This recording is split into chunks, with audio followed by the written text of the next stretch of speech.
কি হয়েছে বলো। আমি বাসায় আসতেছি। না থাক, আশা লাগবে না, এই ঠান্ডায় গোসল করতে পারবো না। কেন গোসল করতে হবে কেন?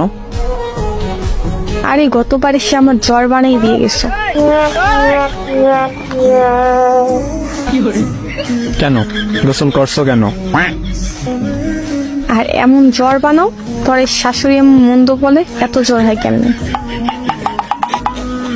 আমি তো আর বলতে পারি না তার ছেলের জন্য সকাল সকাল গোসল করতে হয়। আরে আমি সেইটা বলি নাই, মানে এই জন্য আসবো না।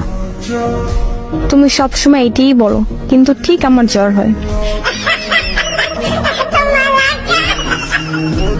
আরে সত্যি বলতেছি। গতবারও বলছো।